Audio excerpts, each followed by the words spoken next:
Hello everyone, my name is Nilesh. In this video, I'm going to talk about Java reflection. Reflection is one of the important concepts in Java that helps you to get the information about the class at runtime programmatically. So let us take a look at what reflection is all about and how we can handle it programmatically. As we are aware that a Java program is compiled by the Java compiler and creates a .class file. Usually, we keep saying that .class file contains the bytecode, but does it really contain the bytecode? No. Apart from bytecode, it contains something called as class header, which includes the magic number or the corresponding class file version. It also includes something called as a constant pool, which has the constant used into the code along with the class name, method name, or variable name. Beyond this, it contains metadata. Metadata is nothing but the information about the class.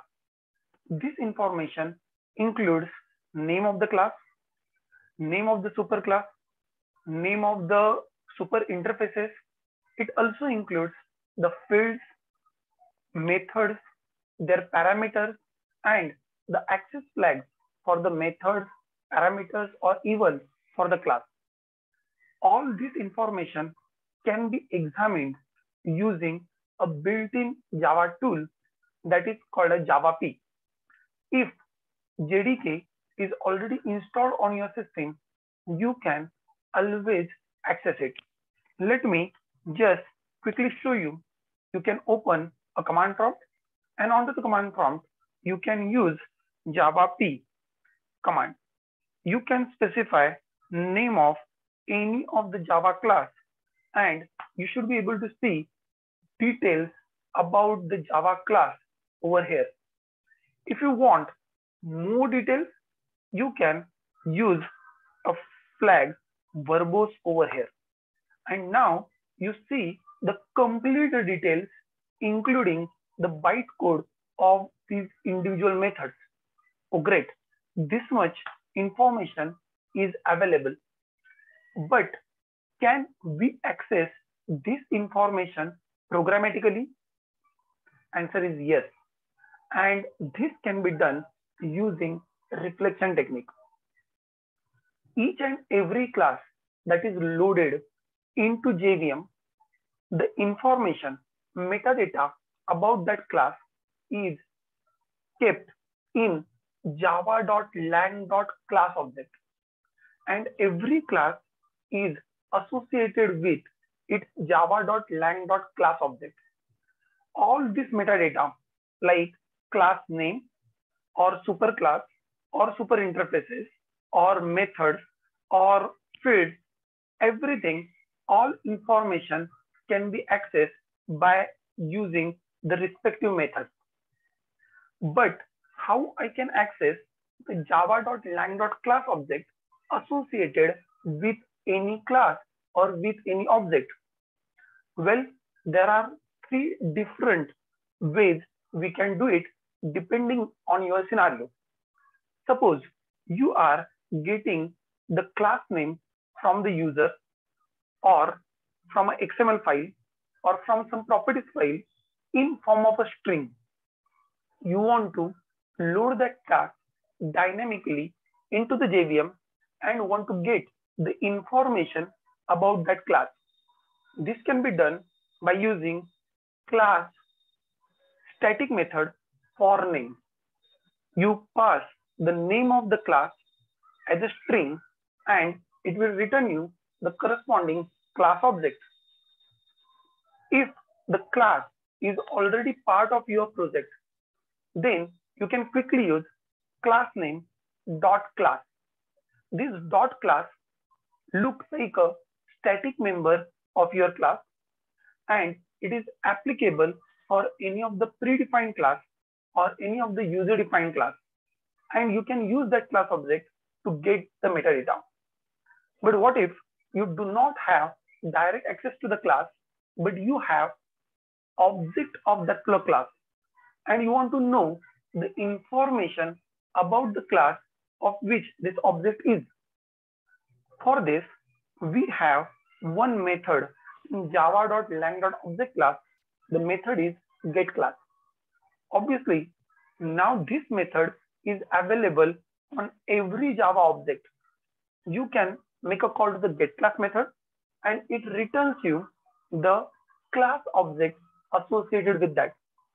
Now, once you have class object accessed with any of these methods, you can get the complete metadata, complete information about the class using any of these methods. We can get the methods, we can get the fields, we can get the constructors, we can get the annotations, and so on and so forth. If you see that there are two methods which are similar names, like get method and get declared methods. The get method return all public methods in the class, which are either written in that class or inherited from their superclasses. However, if you are interested in getting the methods only declared in the class, not the inherited one, then I should be using get declared method. This will return all public as well as private protected methods which are declared in that class only. Obviously, now it's time that we want to go a step ahead and want to try this programmatically. Let us go to the Java Eclipse and create a simple Java project for this demo. So file, new Java project. Right now I'm using Java 11 version, but you can use any Java version from 1.5 onwards, no issues. Let me name a project as a reflection. I click next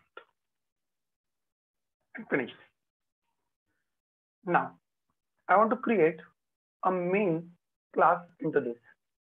I'm simply creating new class. Let's say the package for this is com.example package, and name of the class I'm giving is reflection main, in which I want to write a regular main method. Now I want to get the class name from the user, load that class, and get the information about that class. Obviously, to take the input from the user, I can use scanner over here. So let me ask user, enter fully qualified class name.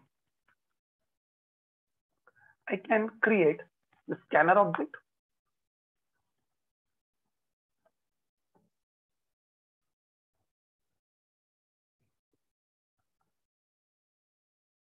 And we can get the class name over here by st.nextLine.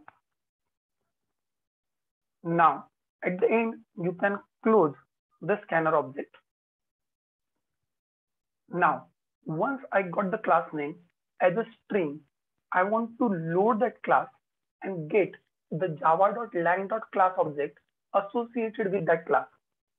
As we have discussed three possible scenarios, out of that is a first scenario where we can use class.forName method, in which you pass the class name and it will return you corresponding class object. This method throws a checked exception, and that checked exception, class not found, I need to handle it. Let me just make a generalized catch block, and into this, if any exception is there, I can handle it. Obviously, if there is no exception, I want to start getting the details one by one. The very first thing I want to get is the name of the class, and name of a class that you can find out using c.getName. you might be interested in getting the superclass of it. That can be done by using get superclass. And superclass is object of the class itself. Please note that every Java class has got some superclass except the java.lang.object. Object class do not have any superclass. So let me have a check over here. Superclass is not equal to null. Then I want to print name of the superclass. So this is a superclass name, and superclass name I can use superclass.getName. What if I want to get the interfaces? Yes, we have seen a method get interfaces, and this get interfaces method return you all interface related class objects. So these are the interface classes. It is not one, it is like multiple ones that I'll be getting. It is an array because Java supports multiple interface inheritance. So there is a possibility that there can be multiple interfaces inherited into the current class. And then you can think of using class and for interface classes, and you can print names of all super interfaces one by one. So super interface, and you get the information cls dot get name. Let us give a quick try whether this much part is working rightly. So right click, run as Java application, and let me enter java.util.date class. I get the name of the class, I get the name of the super class, and yes, date class is inherited from these three interfaces. What if I run this application and I pass java.lang.object? Java.lang.object is having only class name. It doesn't have any super class, neither it has any super interface. Okay. What if I want to get the information about the fields in the class? That can be done by using set get declared fields, and get declared fields will return you all public protected private fields declared in this class. Obviously, it will not give you any of the fields which are inherited into the class from its superclass. Let me just get all these fields information, and all this fields information is in terms of the field object. Let me try to get all information one by one. So field f in the fields, and you can print it system.println. We can directly use f.toString method, and toString method will give you the complete detail about the field. If you want the individual information, you can use like a get name. Using that, you can get only the name of the fields, or for that sake, you can think of get type.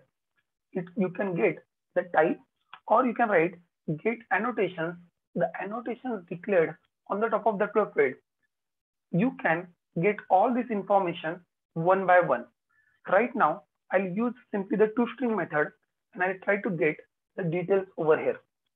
Not only fields, but I'm also interested in finding out the constructors using which the object of this class can be created. There are chances that you can have multiple constructors, parameterless as well as parameterized constructors. All these constructors, you can get it by using get constructors, or to be specific, I'll go for get declared constructors, and it will return me the corresponding array of constructor objects. Let me try to access all these constructor objects one by one. So constructor from the constructors I'm trying to access. And again, we can try to print the information, the individual information about the constructor. For time being, let us keep it very simple and we can use toString method. This way, we can get the fields and constructor of this. Let us give a try whether this is working well. Now, again, I'm entering java.util.date class. And there you find that, oh yes, there are several different details are available, which includes certain fields that you are able to see. Some of the private fields are there and some of the static are there, few are transient and so on and so forth. Apart from that, I'm able to see somewhere the method constructors, and these are all constructors, parameterless or parameterized constructors are available. Let me print it on output. Now it's time to take a look at which all methods are there in the class, and I'm using that get declared methods. It will return me the array of methods object, and again on the similar way I can access all methods one by one, and you can try to get the details about them. You can have get name, you can have the get method parameter count, we can have the information about the parameters, we can have like modifiers, we can get the return type and so on and so forth. Again, just to keep it simple, let me print toString method and I'm trying to print the methods over here. Let us give a try and check whether it is showing you all the methods which are declared in java.util.date. Java.util.date. And there you find that, oh, there are so many methods which are available, including get seconds, get hours, set time, get time, and so on and so forth. You can always go back to the Java docs and you can verify whether all these methods are present. Beyond this, you should also take a look at that a class may have some annotations on the top of it. And if the class has got annotations, then you should be able to see which all different annotations are available. Again, we can use get annotations or get declared annotations. This will give me annotations on the top of class. If you look for annotations on individual method or individual field, you should try it on method.get annotations or you should try it field.get annotations. If you are looking for annotations at the class level, that we will get it through that class object dot get declared annotations. And let me declare all annotations variable, and you can try to access all these annotations one by one. This is my annotation. I'm writing like annotations, and you can simply print it the annotations dot toString. Once again, you can always find out this annotation is of which type using kind of instance of operator, and you may try to typecast it. We will see how to deal with the annotations in some other video, but for time being, if at all some annotations are present, how we can list them, it is here in front of you. Let us go ahead. Let us check whether java.util.date class has got any of the annotations on the top of it, and you find that sorry, there are no annotations, but definitely you can try it with any other class which has got annotation. For a quick testing, we can create our own class, and in our own class, let me write it something, let's say some class. And if you're writing some class, you can find that all this stuff is also applicable for our own class, where I'm writing it some field, or for that sake, I'm writing some method, or for that sake, we can have some class constructor over there, and I should be able to see some class constructor over there. So you find that there are all these ways we can declare the fields and etc. etc. If you want to inherit your class from something else, you can. By default, it is inherited from java.lang.object class. Apart from that, you want to use some sort of annotations on the top of it, you can go ahead and you can give a try. For time being, let me just run this flow code as it is, and where I'm giving a name of my class, which is com.example.sum class, and you find that yes, I'm getting a name of a class. It is inherited from the object class. It has got one private field. It has got one constructor, and it also have one method. This is just to show you that you can apply this for all the classes. Let it be user defined classes, let it be a predefined classes. So both ways it is applicable. I hope you found this video useful and you got enough details how you can deal with the reflection, how you can get the information about this. Thank you for watching.